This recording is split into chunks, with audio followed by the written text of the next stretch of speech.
This is one of my favorite questions on this practice test.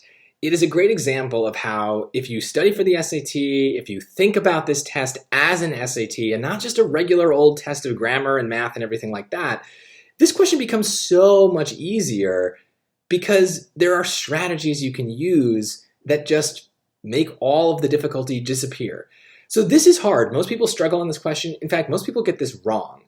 But it's so easy if you just remember to use the kind of like dumb summary versions of all of these words. So remember with transition questions, these are words that we often don't use in our own lives, right? Nevertheless, it's not a word that I'm saying very often in a conversation. But we know it exists, we read it, and so, it's there. We want to try to summarize these words that we don't use into words that we do use. So however is a great example of a more complicated way of just saying the word but, right? It's a contrast word. It changes something from positive to negative. It's a but word. Well, nevertheless is also a but word. Yet is also a but word. All three of those are used to show a contrast. Now, occasionally, there might be a case where one of these contrast words works, but the others don't. Basically just for some weird wording of the sentence, that's the case.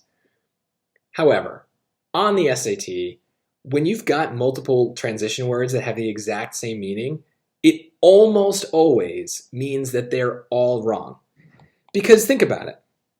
If however and nevertheless mean the same thing, then how would we be able to choose one over the other, right? If they all mean the same thing, well, they all can't be right, so therefore they must all be wrong.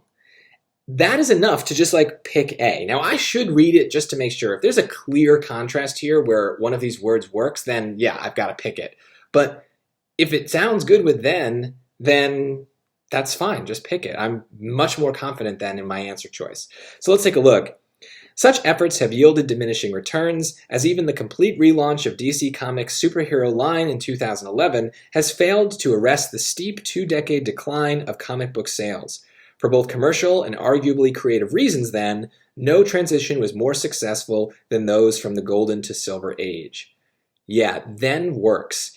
Then is a word that normally means something like so, but here I think it's helpful to think of it as a word that means therefore, which fits in that category as well.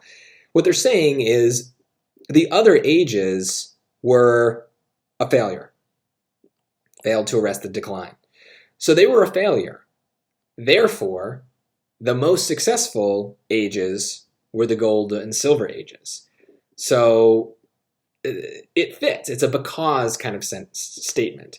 But honestly, if you don't see that, that is fine. You've got a great reason to pick A anyway, just because of your dumb summaries of what these other three choices mean. This is a reliable strategy, and for some transition questions, it's the only way to make sense of it, because otherwise it's hard to see the transition. I don't know that I get this one until I've kind of figured out that A has to be the right answer choice. Think this way. Change the way you think so that you think more along these lines, and you will improve your score for sure.